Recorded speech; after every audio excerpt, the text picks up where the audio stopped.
I hadn't seen another living soul for nearly a decade.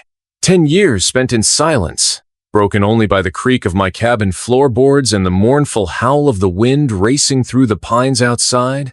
This land was mine, or what remained of it after everything else had been taken. My past was a shadow that clung tight, a heavy weight pressing me to stay locked inside these walls.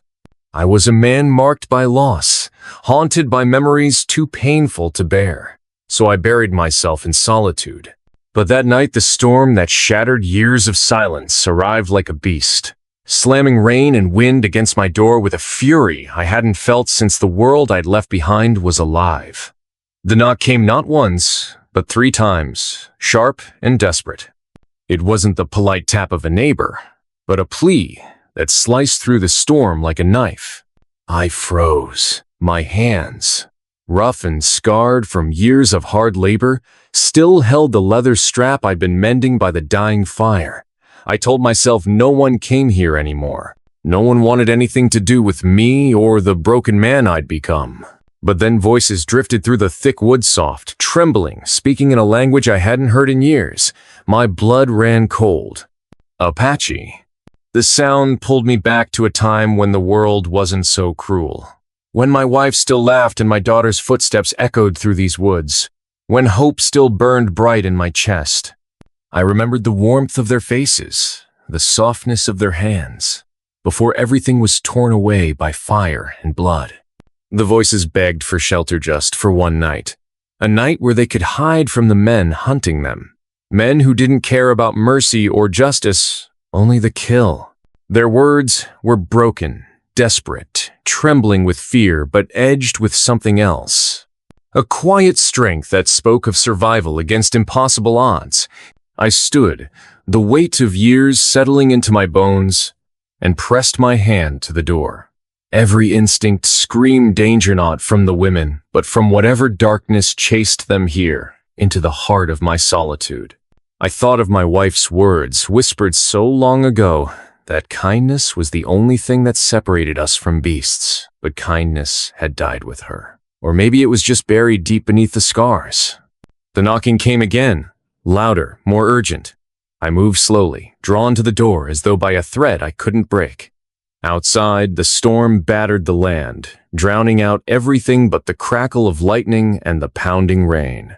I didn't want to open that door, not after all I'd lost. But something in their voices, the pleading, the promise of desperate hope pulled me forward. When I finally slid the iron bar aside, the hinges groaned like a warning. The storm's breath rushed in with the cold night air, carrying with it the smell of wet earth and fear. 10 women stood huddled on my porch, drenched and trembling, their faces marked with exhaustion and pain.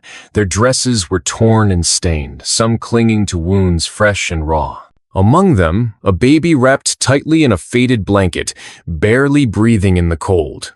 Their eyes searched mine, wary but fierce, a storm within the storm. The woman who spoke to me through the door stepped forward.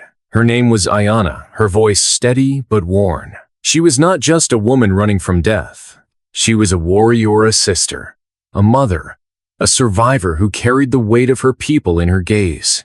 They had been running for days, hunted by men who saw them as enemies, not as women fighting to live. And now, they had come to my doorstep, dragging their war with them. I shut the door behind them, the iron bars sliding back into place with a heavy finality. The warmth of the fire was swallowed by the cold reality settling in my chest. I was no longer alone, and neither were they. The night was far from over. Somewhere beyond the trees, the sound of horses stirred the storm, and the hunters were closing in. The moment I closed that door behind them, I knew my life had changed. Not in some grand poetic sensino. It was more like the creak of wood under too much weight. The subtle but certain warning that something had shifted, and that whatever peace I'd been clinging to was over. They filled the room like smoke, quiet, moving with instinctual caution, eyes never still. Some huddled near the fire, reaching out hesitant hands to the heat, their fingers trembling from the cold or maybe something deeper. Others remained standing, backs to the walls, watching me as if I might turn on them at any moment. Not fear exactly. Something harder. Something forged from the kind of survival that didn't allow for trust. Ayana hadn't sat down. She stood near the hearth, rainwater dripping from the edge of her torn dress, her eyes scanning my cabin like she was memorizing every exit, every shadow. She hadn't asked for anything beyond shelter, not food, not medicine, not even safety. She just wanted a chance, a moment to breathe before whatever chased them arrived. I offered what little I had, a pile of worn blankets, a pot of stew that had boiled too long, clean bandages from a rusted tin in the cabinet above the hearth. It wasn't much, but they took it with quiet nods, without thanks, without pride. Pride had been burned out of them miles ago, left in the ashes of whatever village they'd escaped. There was something about the way they moved, though something not quite right for a group of helpless victims. Even as they nursed wounds and hushed children, they kept to formations, the older ones surrounding the younger. Ayana always facing the door, never putting her back to it. One woman, younger than the rest, with a scar trailing down her neck, spent the entire time pretending to fix her dress, but had actually positioned herself near the only window facing the woods. These women weren't running blind. They were preparing. I sat in my usual chair by the fire, the worn wood groaning under my weight, like always. But this time, I didn't have the comfort of silence. The room was thick with breathing, with pain and memory and unspoken dread. I tried to occupy my hands, whittling a block of cedar into something shapeless, but I kept looking up, watching them, listening, waiting for the storm to bring more than just wind. My thoughts drifted where they always did when I wasn't careful. Back to Sarah. Back to our daughter, Lily. I could still see the last night we were together. Sarah's hands tangled in my coat as she whispered not to answer the door. Lily's face buried in her mother's shoulder, too young to understand that monsters didn't always come from the dark. Sometimes they wore uniforms. Sometimes they knocked before they killed you. They were gone before morning, and I was left with the silence. The sound of movement pulled me back, Ayana crossing the room to check the back window. Her gait was deliberate, practiced. There was no limp, no hesitation in her step. She wasn't just the voice of these women. She was their shield. How far behind? I asked. My voice came out low, rusty from disuse. I hadn't spoken that many words in one evening in years. Ayana glanced at me, her eyes unreadable. Then she turned back to the window. Not far, an hour, maybe less. I didn't ask how she knew. Some people just had a sense for death. I knew the sound of boots on wet earth, the weight of a rifle's shadow across your back. She carried that same knowing in her silence. I stood slowly, joints popping like old wood. I crossed to the back room and opened the cabinet I hadn't touched in years. Inside, everything was just as I'd left it, a small arsenal. Weapons too well maintained for a man who claimed he didn't care to fight anymore. I'd lied to myself for a long time. Told myself I kept them for protection, in case of wolves or bears or drunken trappers. But the truth was simpler. I kept them because I couldn't forget. Because forgetting meant forgiving. And there were names carved in my memory that would never dull. When I returned, Ayana was watching me. Her gaze dropped to the rifle in my hand. A Remington. Old but clean, reliable. The kind of gun you keep when you plan on surviving, no matter the cost. She didn't smile. Didn't nod, just looked at me like I'd confirmed something she'd already suspected. I'll take the north side, I said. Still no smile, just the barest hint of a breath leaving her chest, a release of tension so small most wouldn't notice. But I did. Outside, the storm was starting to break. Not all at once, but in pieces. The wind no longer screamed, it whispered. The rain slowed from hammer blows to a steady tapping, like the ticking of a clock running out. The women moved through the house with a quiet purpose. One of them carried the baby to a far corner where she could rest without the sound of voices. Another began boiling water, not for tea or comfort, but to clean blades and cloth. Their coordination wasn't loud or obvious, but it was there, a rhythm, a dance they'd done before. This wasn't the first time they'd been hunted.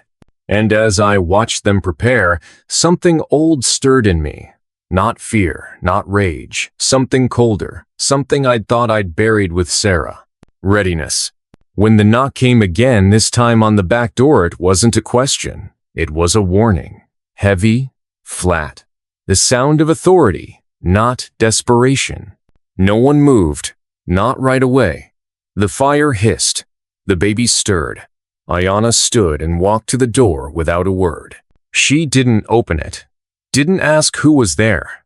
The voice came through the wood, muffled by storm and distance, but clear enough to chill the spine. We're looking for fugitives, Apache women. We have orders to bring them in. Open the door. No one needs to get hurt. I watched Ayanna's jaw tighten. Another voice, lower, closer. This is your only chance. You help them, and you're the enemy. Just give us what we want, and we walk away. Ayanna stepped back from the door. Slowly, deliberately. I saw it then, not just in her, but in all of them. They'd made their choice. And so had I. The words had barely left the man's mouth before Ayanna turned to me. They won't wait long, she said flatly. Not men like them. She was right. I moved to the narrow hallway that separated the front of the cabin from the rear.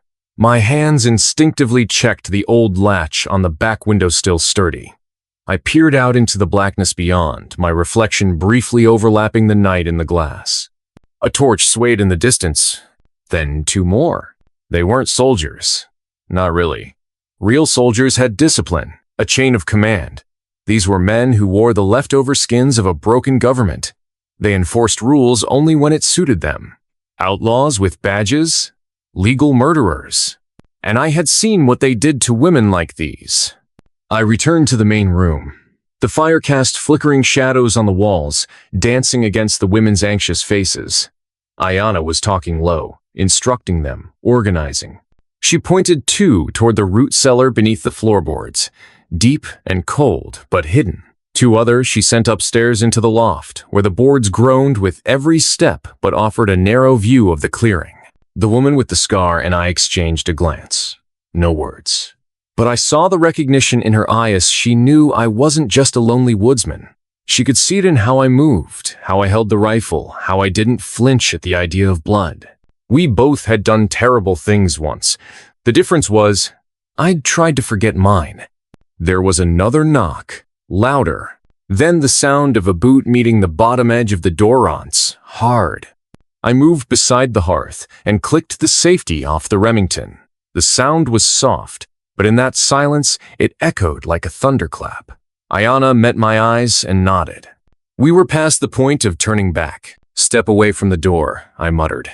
She didn't argue. Just moved to the side, just as the hinges creaked and the frame shook violently. They were kicking it in now, their patience worn thin. It didn't take long. The fourth kick splintered the lock and sent the door crashing inward. 3 men stood there, soaked from the storm, all armed. The one in front had a mustache and dead eyes. His badge was bent, hanging from a rusted pin on his coat. The others held lanterns and rifles. "Evening," Mustache said with a mocking smile.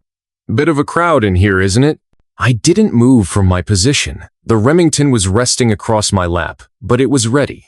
My heart was steady years of silence, and guilt had sharpened my nerves into something steel-like. I could see every detail of them, the mud on their boots, the twitch in the hand of the one on the left, the flicker of something animalistic in their eyes. "We had a report," the leader continued. "Said some savages were seen crossing the river. Feral types, dangerous, might have even kidnapped a few decent folk. We're here to help." His voice dripped with venom disguised as courtesy. "I don't see anyone like that here," I said calmly. His eyes scanned the room. They lingered on the fireplace, on the kettle, on the fresh footprints in the mud-stained floorboards. He wasn't stupid. "You live alone out here?" I nodded. "Prefer it that way." He took a few steps forward, boots squelching on the wet wood. The other 2 entered behind him. The one with the twitching hand kept close to the wall, glancing at the shadows as if something might leap out at him. The leader's gaze landed on Ayanna. She hadn't spoken since they entered. Her shoulders were straight, eyes locked on his like she'd dealt with men like him before. She didn't flinch. She didn't lower her head. He noticed. "Well now," he said slowly. Ain't that interesting? Most loners don't have company. She's passing through, I said quickly. Storm's bad. Figured I'd offer a dry roof. That's so? His voice lowered. A good Samaritan. He stepped even closer. Ayana didn't move. The room was suffocating with tension. The fire popped. One of the floorboards creaked above us barely. But it was enough. The man's eyes snapped upward. He tilted his head, listening. Then, slowly, he smiled. Well now, either you got raccoons up there, or your guest has a few friends. The twitchy man raised his rifle toward the loft. The other turned toward the cellar door with suspicion. I stood. The rifle came up in my hands before any of them could react. It was muscle memory. The shot rang out like a thunderclap. The twitchy one went down first. This chest caved in, slammed back against the wall, rifle falling from limp fingers. The leader spun, shouting something unintelligible, but I had already moved. The second man swung his lantern at me, but it shattered against the hearth, sending flame and oil across the floor. The fire licked upward, hungry. Ayana lunged. She didn't have a gun. She didn't need one. She tackled the second man at the waist, driving him into the burning hearth. He screamed as the flames caught his coat. She grabbed his rifle and shoved him aside, using his own weapon to strike him down. The leader ran, not out the door but toward the back, deeper into the cabin. He knew the layout now. He knew there were more. I chased him. The hallway was narrow, smoke already creeping along the ceiling. He kicked open the door to the back room and aimed blindly. The shot missed. Mina didn't. He staggered back, hands clutching his side, red soaking through his coat. He hit the wall, slid down it, and looked up at me with wide, confused eyes. You, he whispered. You used to be one of us. I didn't answer. Because he was right. I left him there.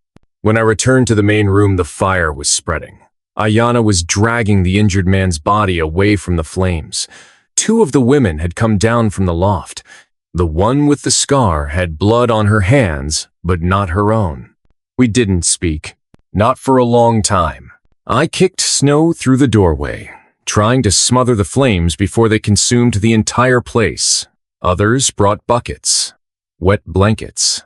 We fought the fire like we'd fought the men relentless, tired, and too stubborn to die. Eventually, it calmed.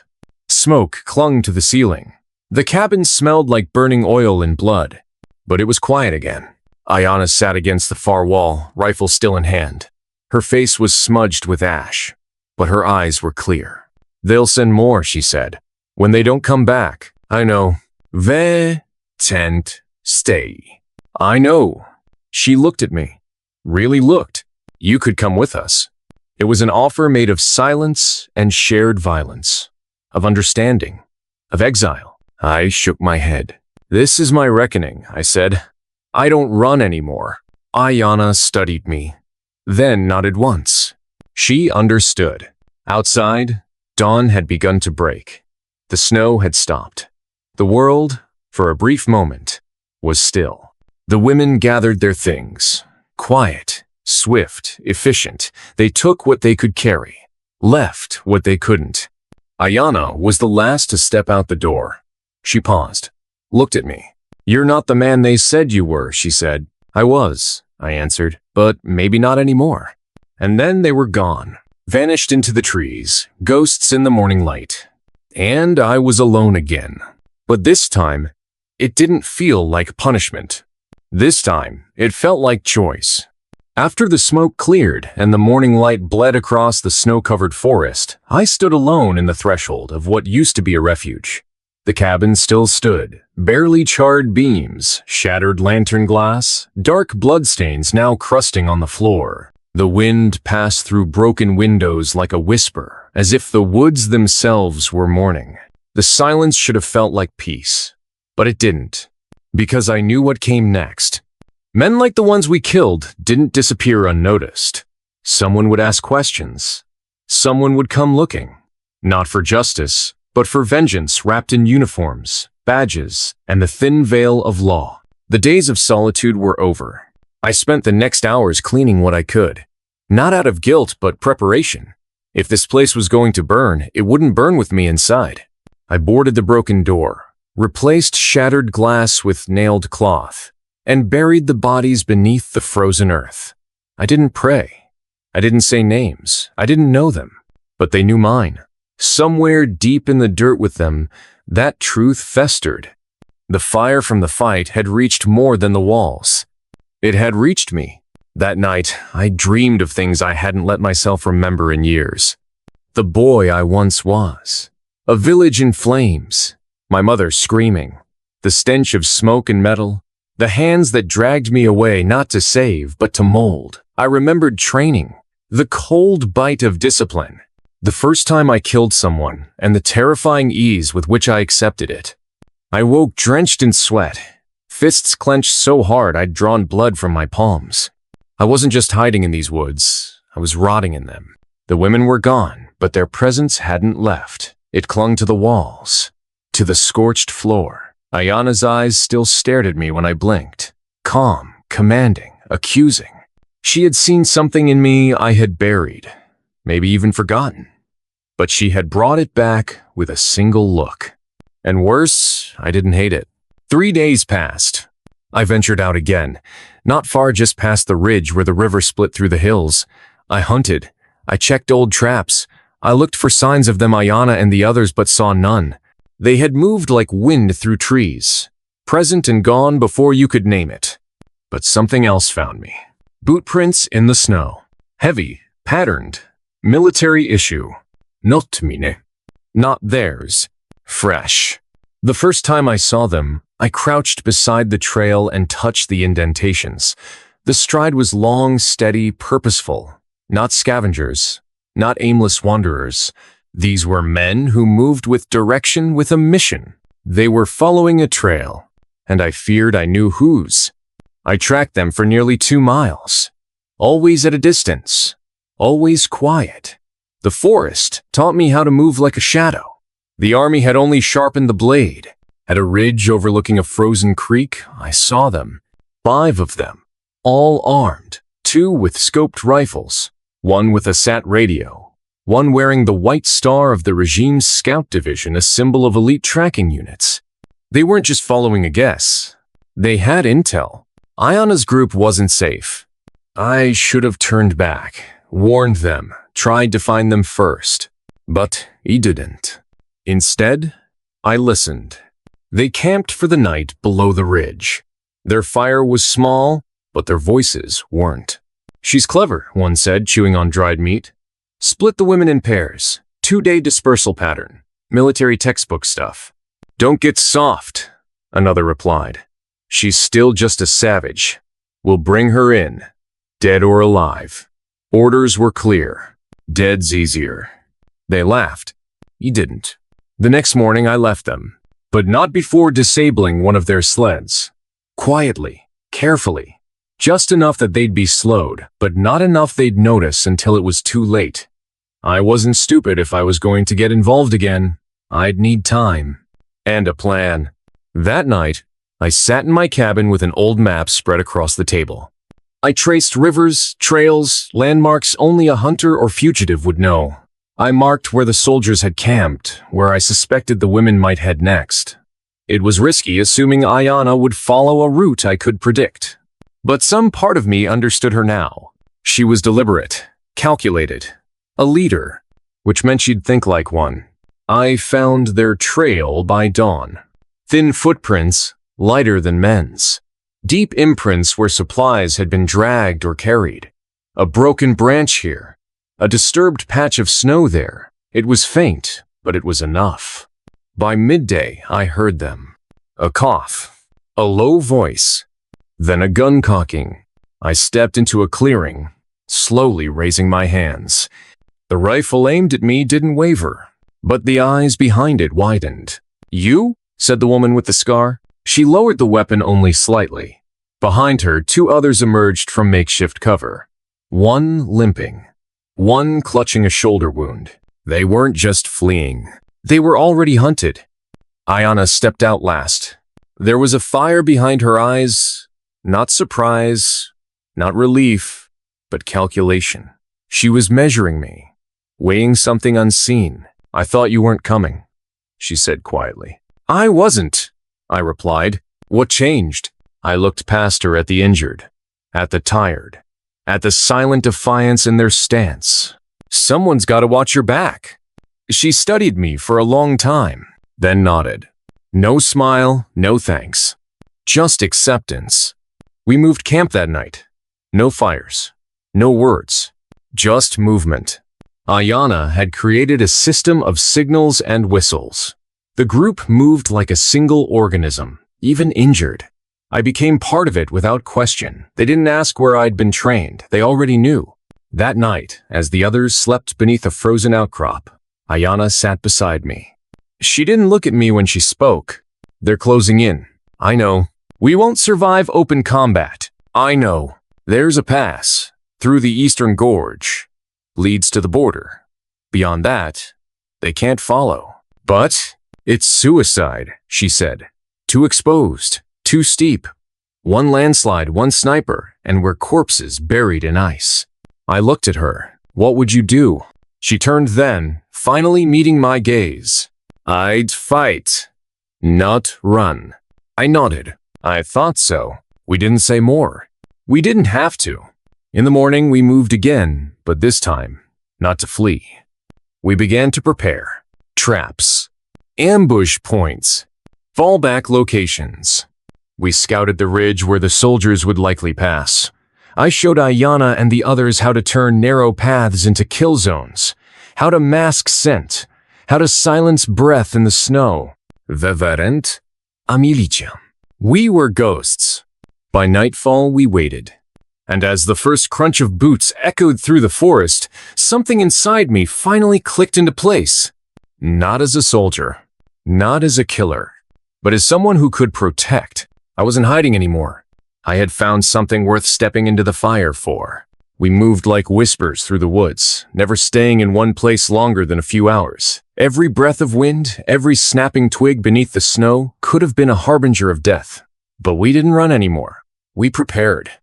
Ayana didn't give orders with her voice, she gave them with her eyes. One glance from her told the women exactly where to be, what to carry, how long they had. The wounded moved slower, but even they held their silence like a weapon. Pain didn't matter now, only survival did. I taught them what I knew: how to listen to the snow, how to tell when a bird had been startled by something more than cold, how to cut down a man without a sound. Most had never held a weapon before. Some still trembled when they touched the cold iron of a rifle. But the fear in their eyes was no longer helpless. It was focused. One night, as we sharpened wooden spikes near a natural choke point in the ravine, one of the younger girls, maybe 16, asked me what it felt like to kill someone. Her voice barely carried above the wind. I didn't answer at first. I just kept working the blade across the stick. But I could feel her eyes on me, waiting.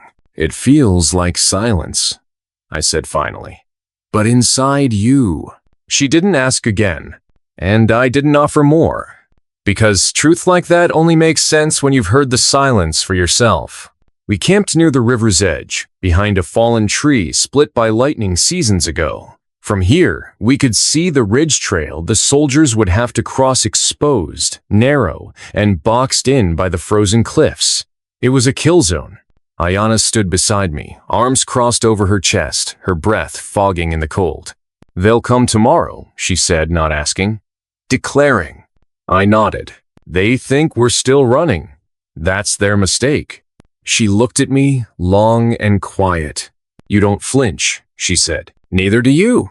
She tilted her head slightly. "I used to." I said nothing. That truth didn't need sympathy, it needed space to exist. Then she added, "The last time I flinched, they took my sister." There was a rawness in her voice that cracked beneath the surface, like ice on a river thawing too early. I wanted to ask more, but didn't. Her pain was still armor, and I hadn't earned the right to see beneath it. Instead, I simply said, "Then we don't flinch tomorrow." Her nod was all the answer I needed. That night, sleep didn't come. I sat alone near the edge of the cliff, watching the sky bleed from indigo to gray. The stars faded one by one, swallowed by the coming dawn. I thought of the life I'd lived before the woods, before Ayana, before this purpose. I had been a weapon without a cause, drifting between survival and shame. But now I felt something I hadn't in years. Direction. And in that strange, aching way, I feared it. Because anything with value can be taken from you. And I wasn't sure I could survive losing again. They came with the first light. I saw them through the scope of the old rifle we'd repaired 2 nights ago, silhouettes moving through the snow with practiced ease. 5 men, same uniforms, same arrogance. But this time, we were waiting. Ayana gave a sharp whistle. Short, clipped the signal we'd rehearsed. Silence answered her. Everyone was in place.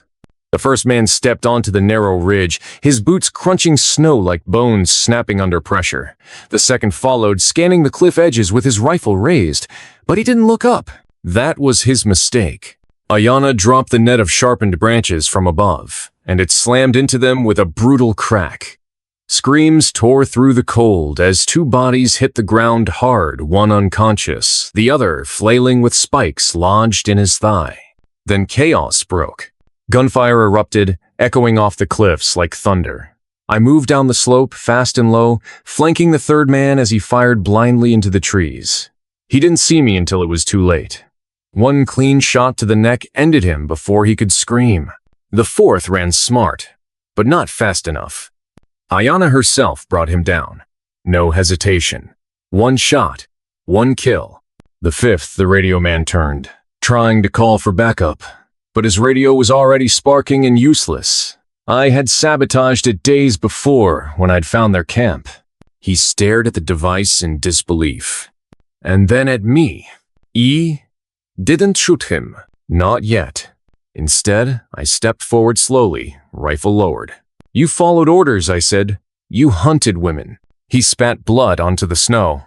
They're not women. They're traitors. No, I said coldly. They're the reason you'll be buried here. Then I pulled the trigger.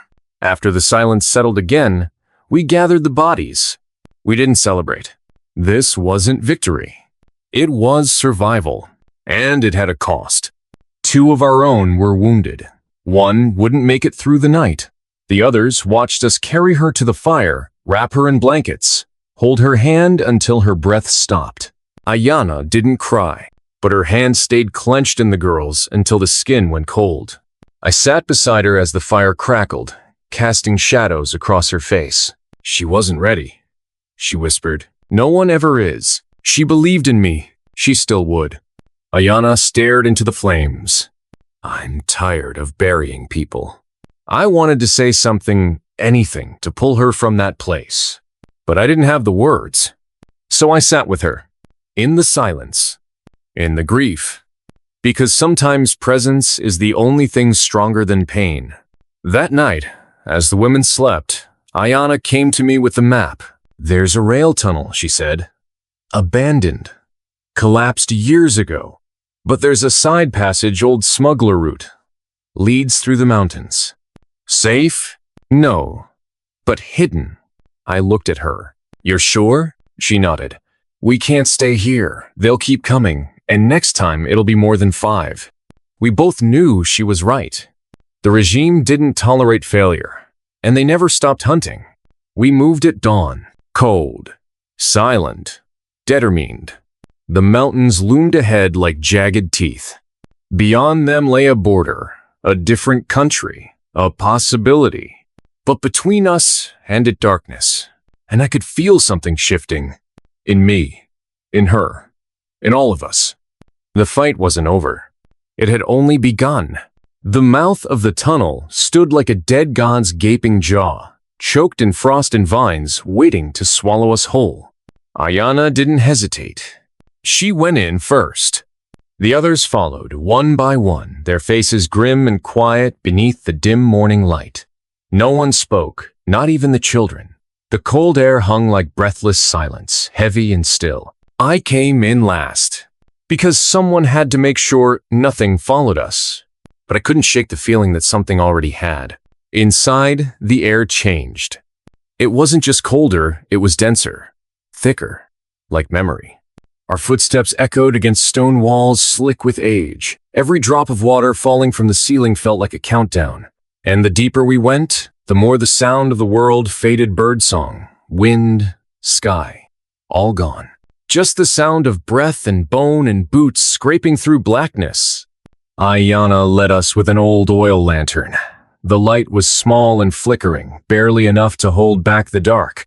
But it was something, and right now that was everything. Somewhere around the third hour, we hit the collapse. A mountain of rock and rusted beams sealed the main passage like a tomb. Several of the women gasped. One dropped to her knees. Ayana didn't flinch. She turned left and moved toward what looked like a solid wall of stone. Only it wasn't. A tiny, jagged crevice split the rock, a scar barely wide enough for a person to slip through. "This way," she said, voice steady. We squeezed through one by one.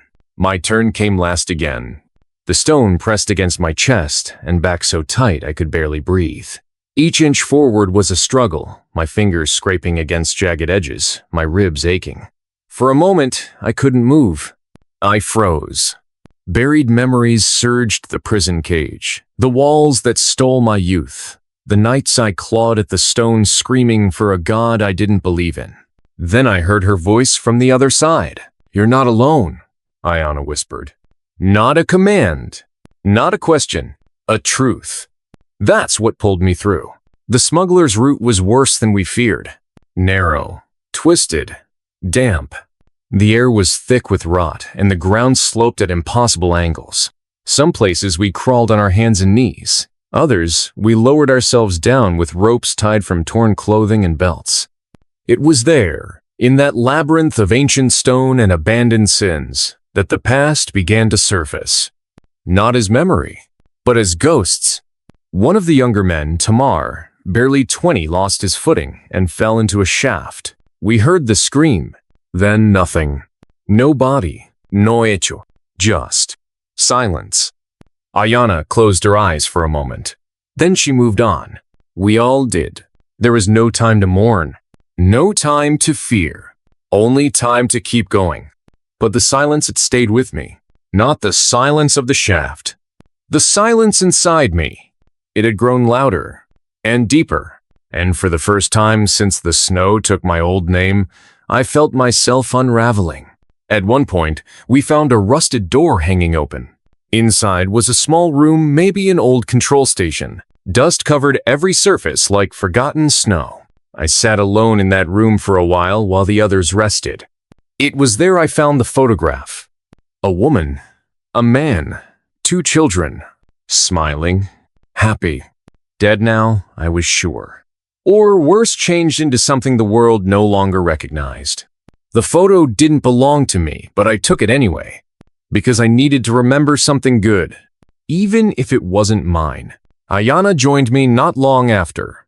She didn't say anything, just sat across from me, her face illuminated by the lantern flame. "You look like him," she said finally. I looked up. "My father," she clarified. "Before they took him, what happened to him?" She hesitated. "Then, he gave himself up for me. Told them I was worthless.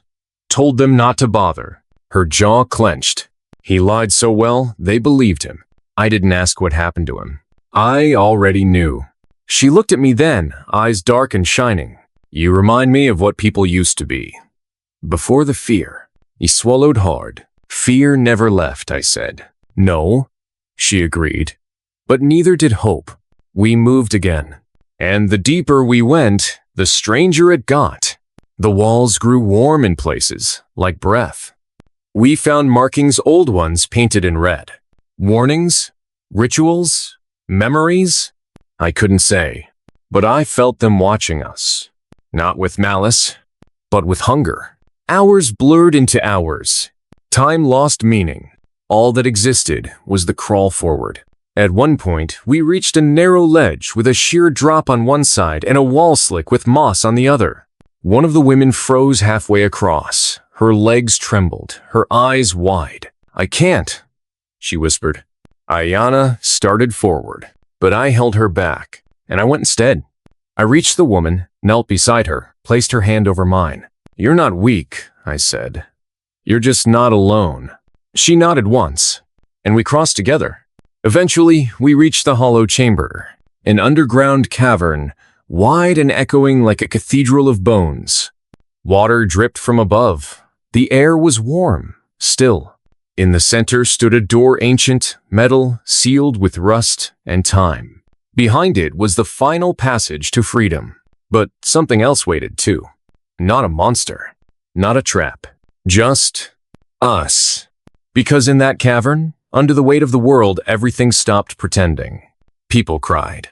Some broke. Some screamed at shadows. Others sat in silence, holding hands, remembering those who hadn't made it this far. And I felt the weight of every death, every scar, every moment I had chosen to keep living. Ayana stood beside me, silent. Then she said, "We open it together." And we did. The metal groaned. The hinges screamed. And the door opened to light. Not daylight, but torchlight. Another passage, but no longer underground. This one led up, toward something new, toward the border, toward a fight that hadn't even begun. We stepped through, and the door closed behind us. Not with malice, but with finality, because we weren't who we were before. We weren't victims. We weren't rebels. We weren't even survivors. We were something else now, something born in the dark, forged in silence, honed by loss. And what comes next will define what kind of people we truly are. We emerged, not into sunlight, but into smoke. The sky above was not the blue I had hoped for, but a bruised gray, smeared with the ash of burning wood and wet clouds that refused to rain. The trees, if you could call them that, were more skeleton than shelter, tall, blackened things stripped bare by fire and time. The wind, when it came, didn't smell of freedom. It smelled like something had died here. Maybe it had. Maybe everything had. We stood in silence for a long time. 27 of us left. 27 souls with bruised feet, broken memories, and nothing in our hands but each other. Ayana walked a few paces ahead and knelt. She touched the dirt, as if trying to feel something beneath it. Roots, truth, ghosts. I didn't ask what she found. I already knew. We weren't in the promised land. We were still in the shadow. Still, forward was all we had. We followed a trail barely visible through the broken woods. The ground was cracked and dry, the air heavy. We moved slowly, alert to every rustle, every shadow. Even the birds seemed to know better than to make noise here. We walked for hours, maybe more. Time no longer came in numbers, it came in aches, in breaths, in the quiet sobs of those who tried to cry without being heard. And then we saw them, smoke columns rising in the distance. And beneath them, a village, if you could call it that. What once may have been a thriving border town was now little more than ruin. Buildings stood half sunken into the earth like forgotten teeth. The well was dry, the fences broken, but there were people. Not many. And not happy. They watched us approach with eyes like knives, cautious, hollow, afraid. I stepped forward first. Ayana followed. "We don't want trouble," I said. One of the men stepped forward. Mid-50s, face leathered by sun and suspicion. He looked us over our worn shoes, our hollow cheeks, the children clinging to trembling mothers. "No one here gets what they want," he said flatly. "But you can stay. One night." And just like that, we were outsiders again. They gave us a place to sleep, a barn, half collapsed but dry. And they gave us food, if you could call it that. Boiled roots, mushrooms, rainwater in cracked jars. I watched the children eat like it was a feast. And I hated that this was now considered mercy. That night, Ayana and I sat by what remained of a fire. She had said little since we surfaced. Her face was distant. Her hands fidgeted with a small cloth bag, the same one she'd carried since we left the mountain. I'd never asked what was in it. Now I did. She looked up, surprised by the question. Then, silently, she opened it. Inside were names. Dozens of tiny folded scraps of cloth, each with a name stitched by hand. I recognized a few. Tama, Zeelin, Mira. Others I didn't. She placed the bag between us and spoke quietly. Each person who didn't make it, I write them down, so I don't forget, so someone remembers. I nodded, but something inside me cracked, because I hadn't written down a single name. I went for a walk, or maybe it was an escape. I passed the barn, the villagers, the makeshift graves on the hill. I found myself beside a broken fence, facing an open field that had once been green. Now it was ash. And out there, beyond the ruins, I saw a shape, a boy, alone, sitting on a log, staring into nothing. Something about him pulled me forward. He didn't move when I approached, didn't flinch, just sat still, like a statue. When I reached him, I realized why. He wasn't just sitting. He was holding something. A bird. Dead. Tiny. Broken. He looked up at me, eyes too old for his face. They killed it, he said. Who? He didn't answer. Just looked back down at the bird. They said it sang too much. That night, I didn't sleep. Neither did many of us. We were safe, but safety had teeth now, sharp ones. It gnawed at our dreams. The next morning, we gathered outside the barn. The villagers watched but said nothing. Some of them turned away. Ayana stepped forward. We head north, she said. There was no map, no certainty, only motion. And sometimes, motion was the only difference between hope and rot. As we prepared to leave, the boy from the field appeared beside me. No one had noticed him follow us. He was barefoot and silent. I knelt to speak, but he didn't look at me. He looked past me, at Ayana, and said, "You're gonna change something, aren't you?" She didn't smile, but she didn't look away either. "Yes," she said. The boy nodded, then walked away, back toward the field of ash. I never saw him again, but I carried his question like a wound. The days that followed were worse. No shelter, no roads. We avoided cities too dangerous, too loyal to the regime. We slept beneath trees that offered no cover and ate roots that tasted like earth and regret. But something else happened too. People started singing, quietly, in the dark, old songs. The kind sung by grandmothers during storms. The kind that remind you you're still human. One night, an old man named Elvire shared a story how he'd hidden a book of poems beneath a floorboard for 10 years, risking death for words. He pulled it from a hidden pouch now, pages worn and soft. He read aloud, and I swear, for a moment, the stars burned brighter. Even Ayana smiled. A real one, but it wasn't all light. The soldiers found us 3 nights later. A patrol. 6 men in gray. Heavily armed. Efficient. They didn't ask questions. Just raised their weapons. I reacted first. Maybe it was instinct. Maybe it was something worse. I charged the nearest soldier, drove my shoulder into his ribs before he could fire. The others followed. Shells exploded. Screams. Blood. I don't remember all of it. Only the end.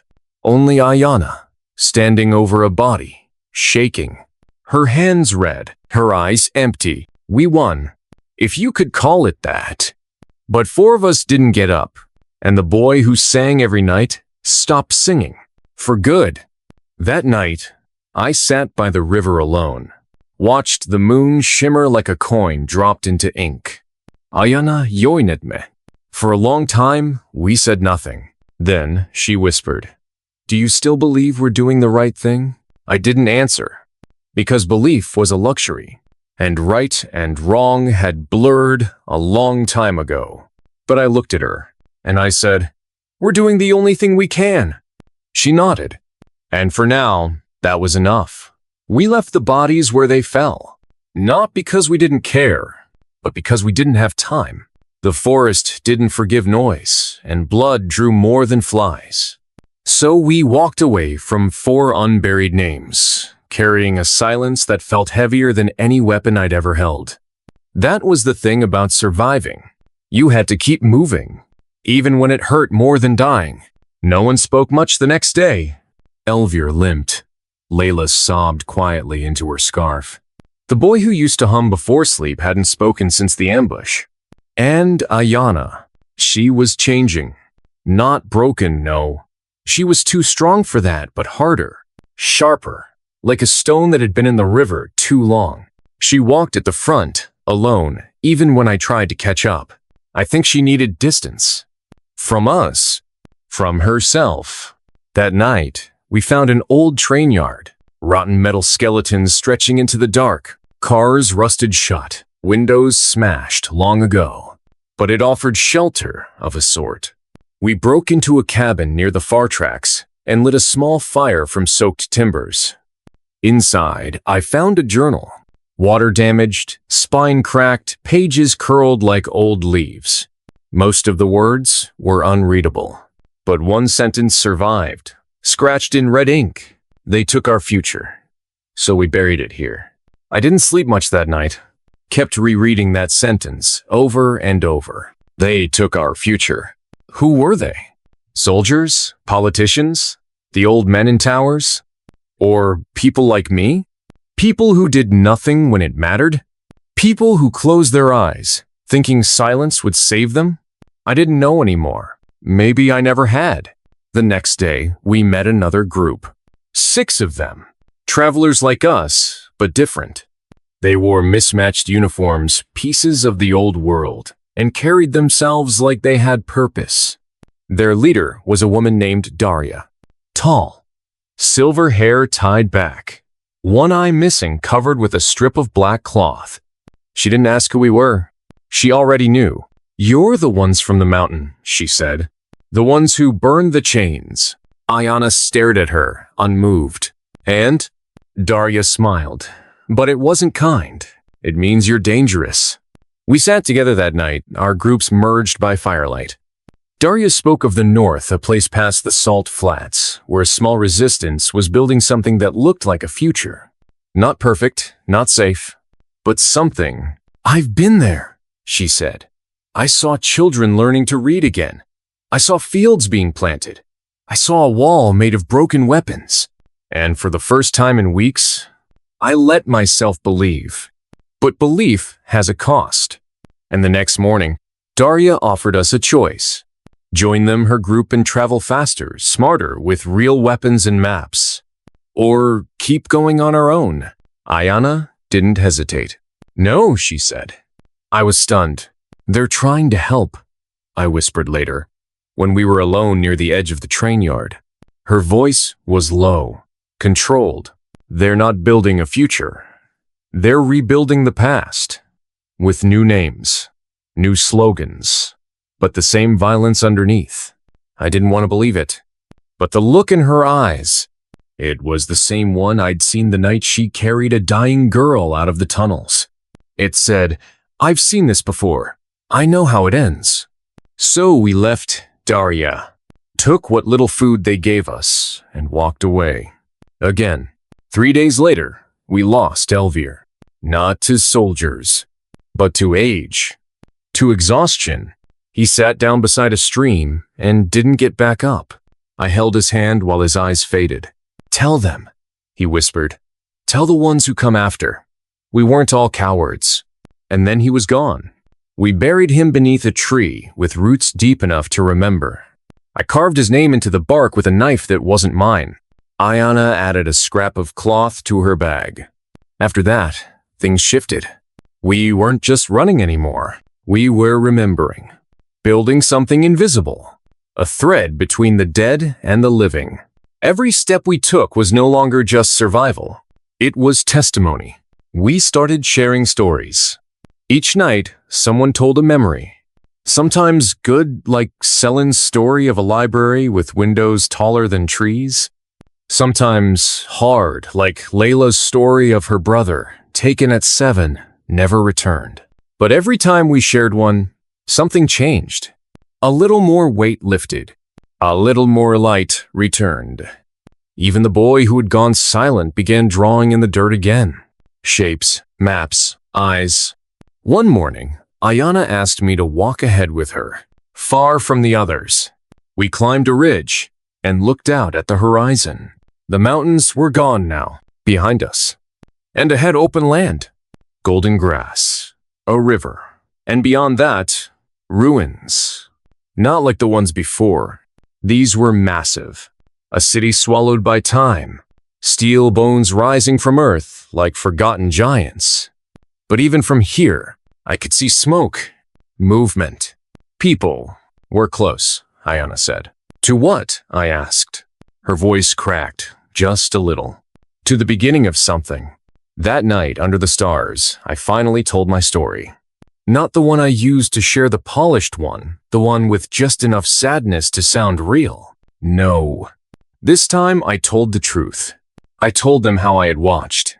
How I had done nothing. How I had let someone die because I was too afraid to speak. And I told them that every step I'd taken since wasn't about redemption. It was about remembering that moment and never letting it happen again. Ayana listened. She didn't speak. But after, she placed something in my hand. A piece of cloth, stitched with a name I had never told anyone. It was mine.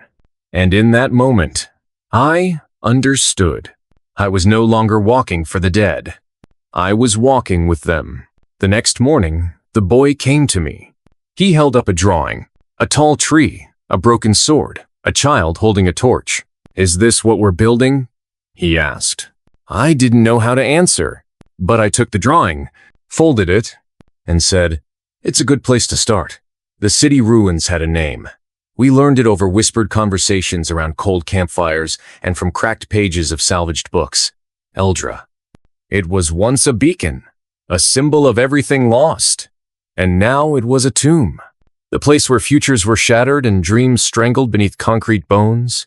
We approached Eldra cautiously. The air was thick with dust and the scent of decay, but beneath that, a strange quiet hummed, not peaceful, but expectant. Like the world was holding its breath, waiting for something long overdue. Ayana led the way, her eyes sharp, always searching. She had changed again, the hardness from before, softened into something like determination, but there was still a shadow behind her gaze. The weight of every loss, every regret, etched deep. As we stepped inside the ruins, I felt a chill that wasn't from the cold. It was the weight of silence, the kind that screamed. The streets were cracked and overgrown, twisted vines snaking through the skeletons of buildings. We passed shattered windows, graffiti faded into the stone, and forgotten memories. Every step echoed, every sound swallowed by the emptiness. Be careful, Ayana whispered. We don't know who's left. We moved quietly, clutching makeshift weapons, a rusted pipe, a cracked blade, a worn sling. But the most dangerous thing was not the weapons in our hands, but the ghosts in our minds. At the center of Eldra stood a tower taller than anything I'd seen since the world broke. It rose like a finger accusing the sky. From its peak, a flag fluttered in the wind, ragged and torn. We found signs of life, footprints muddied in dust, scraps of food, and fresh marks on the walls, warnings, claims. We couldn't tell. Suddenly, a noise. A soft shuffle. We froze. A figure emerged from the shadows, young, but fierce, eyes sharp like a hawk's. She wore scavenged armor patched together, her stance ready to strike. Who are you? Ayana demanded.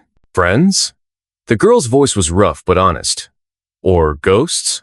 We introduced ourselves slowly, careful. Her name was Mira, a survivor born in the ruins, part of a hidden community trying to reclaim Eldra. She told us about the factions, those who wanted to rebuild and those who wanted to rule. About betrayals that tore families apart, alliances as fragile as glass. Her eyes burned with fire and pain. We're tired of hiding, she said. But the cost is high. We stayed with Mira's group in the underground tunnels, a labyrinth beneath the ruins where light was scarce but hope was not. Every day was a battle against hunger, fear, and those who hunted us. But every night, stories were shared. Stories of before. Stories of what was lost. Stories of what could be. One night, Ayana called me aside. We need to decide, she said. Decide what? This fight isn't just about surviving anymore. It's about who we become. If we take Eldra, what will we build? And more importantly, what will we destroy? Her eyes searched mine. Power corrupts, she whispered. It always does. I understood then. We were standing at a crossroads. To fight and risk becoming what we hated. Or to walk away and lose everything. The next morning, the factions clashed. Chaos swallowed the ruins. Still met still. Voices screamed. I held my breath as friends fell, as decisions turned into consequences.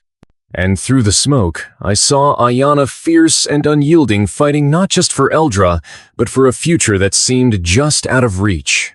As the dust settled, the cost was clear. The city was ours. But at what price? I looked around at the faces, some victorious, some broken. We had survived. But survival was no longer enough. That night, I sat by the fire, the weight of what we'd done heavy on my soul. I remembered Elvir's words, "Tell them we weren't all cowards." I wanted to believe that. But deep inside, I knew this was only the beginning. The city's silence after the battle was heavier than the gunfire had been. Eldra's streets, once alive with the echoes of footsteps and whispers of hope, now lay drenched in shadows and doubt. We had claimed the ruins, but the victory felt hollow like a wound stitched up only to bleed anew. I could feel it in my bones, a gnawing unease that refused to be silenced. The weight of leadership pressed down on me, relentless and unforgiving. Every choice, every step forward carried the possibility of breaking us all. Ayana moved through the ruins with a new purpose, but I saw the cracks behind her fierce resolve. Each victory seemed to steal something from her raw fragment of the hope she carried, a piece of the woman she used to be. Her eyes often drifted to the horizon, as if searching for something lost beyond the ragged skyline. We gathered in the underground tunnels that night.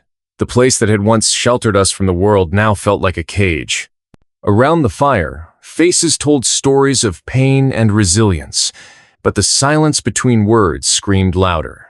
The factions we had fought to unite were fragile threads woven through the fabric of Eldra's broken heart. The victorious had won the ruins, but not their trust. Old rivalries simmered beneath polite nods. Suspicion flared like tinder, threatening to ignite again. Mira, the girl who had led us to the hidden community, sat beside me, her jaw clenched and her eyes sharp. "This peace won't last," she said quietly. "Power always finds a way to poison even the strongest roots." I nodded, knowing she spoke the truth. The next day, the fractures we had ignored exploded into chaos. A council formed to govern the city, but voices clashed louder than any gunshot.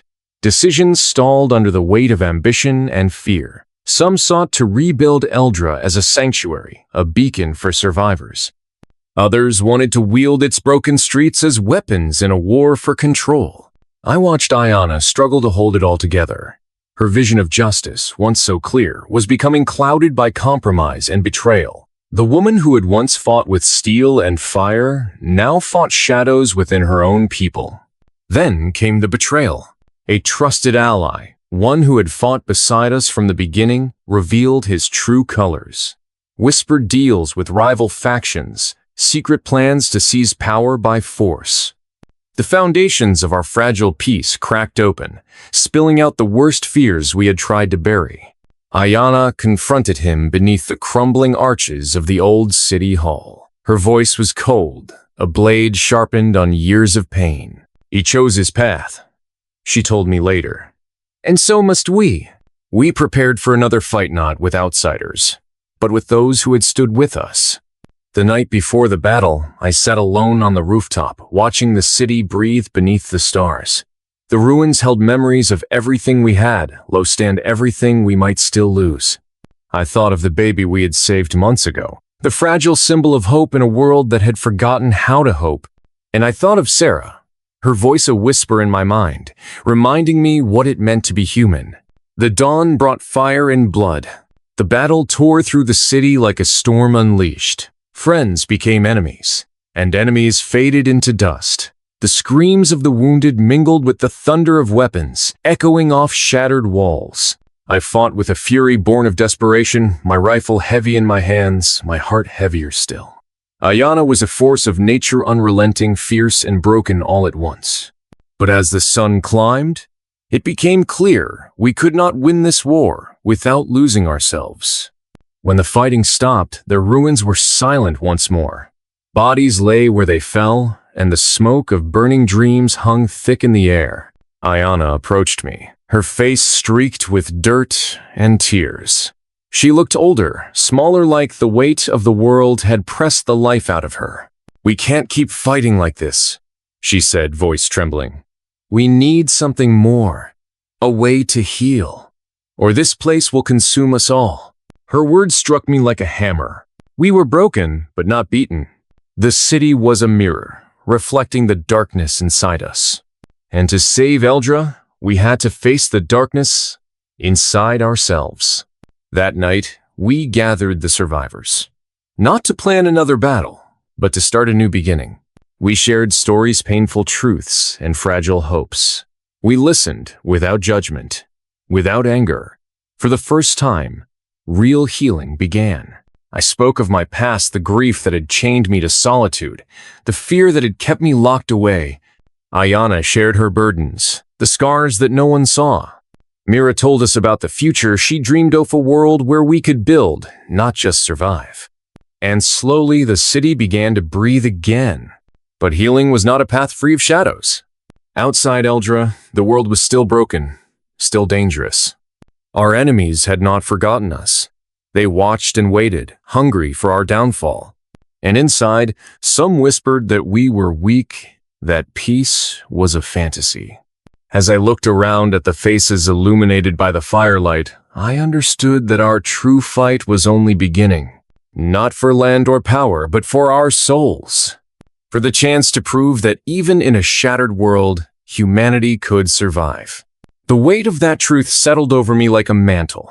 I was no longer the man who hid from the world. I was no longer just a survivor. I was a guardian of something precious and fragile. And I would fight with everything I had, not just for myself or for these women, but for the promise of what could be. The first light of dawn broke softly over Eldra, casting a golden glow across the broken streets and shattered hopes. But beneath that fragile light, something new was stirring, a quiet strength, a promise that even the deepest wounds could heal. I stood at the edge of the city, looking out beyond the ruins where the world stretched vast and uncertain. The battles we had fought, the friends we had lost, the sacrifices we had made, all of it weighed on me like a shadow. But I felt something else now, a flicker of hope that no darkness could extinguish. Ayana came to my side, her eyes clearer than I had seen in months. "We have come so far," she said softly. "Not because we are perfect, but because we are willing to keep trying, to keep believing." Her words settled deep in my heart. I realized that the fight was never about the ruins or the power within them. It was about us, our choices, our courage to face our fears and to build something better, even when the world seemed determined to tear us apart. The city was alive again, not just with the sound of rebuilding, but with the pulse of humanity. Neighbors helped neighbors. Old grudges gave way to new alliances. Children's laughter echoed through the alleys where silence had once reigned. I thought of the baby we had saved, now growing strong and free, a living testament to our struggle and our hope. We had learned that survival alone was not enough. To truly live, we had to heal ourselves, our hearts, and our community. But beyond Eldra, the world remained vast and unpredictable. The shadows of old enemies still loomed. The scars we carried would never fully fade. Yet, in that uncertainty, I found resolve.